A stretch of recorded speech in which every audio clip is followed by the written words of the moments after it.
In the last episode, we established something important. You're not broke, you're confused. The problem isn't how much money comes in. It's that you have no idea where it actually goes. Today, we go there. If I asked you what you spend money on, you'd list the big things.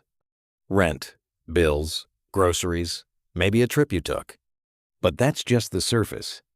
The truth lives in the in-between, in what I call invisible spending.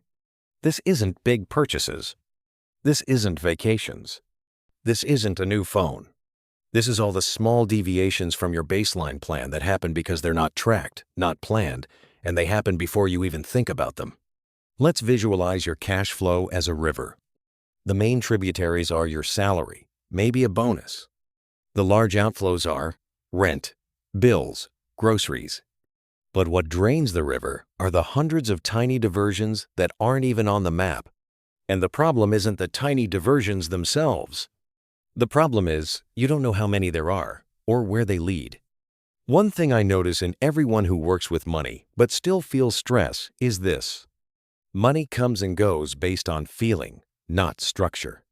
There's no malicious intent, no deliberate overspending, just a lack of awareness that every small decision shapes your financial reality. Let me show you what this invisible pattern looks like in practice. You have a subscription to an app you haven't opened in 6 months, $12. A gym membership you stopped using last year, $40. That food delivery because you were too tired to cook, $25. The coffee you grabbed on the way to a meeting, even though you have a machine at home, $5.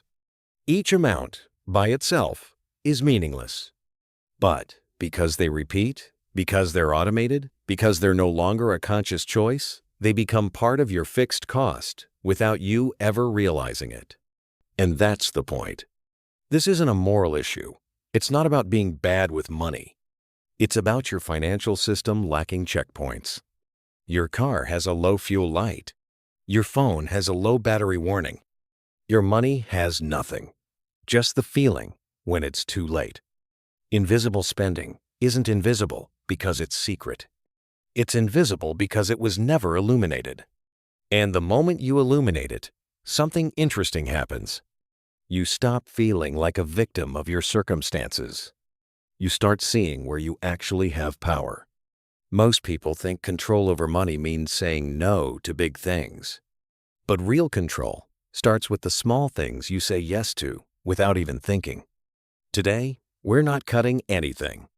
We're just observing. We're just recognizing patterns.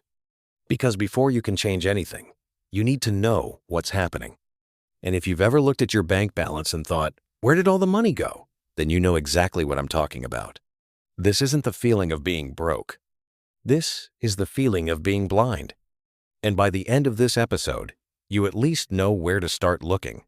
Here's what I want you to do this week. Don't change anything. Just notice.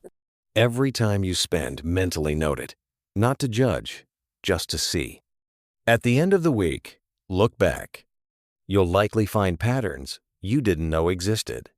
That coffee run 3 times a week. That takeout on Thursdays when you're tired. That subscription you forgot about. Noticing is not fixing. But you cannot fix what you do not see. Next time, we go deeper. Not into numbers. Into your head. Because until you understand why you spend, no budget in the world will help you. If you're ready to stop being surprised at the end of the month and start understanding your patterns, subscribe. Next episode is exactly about that.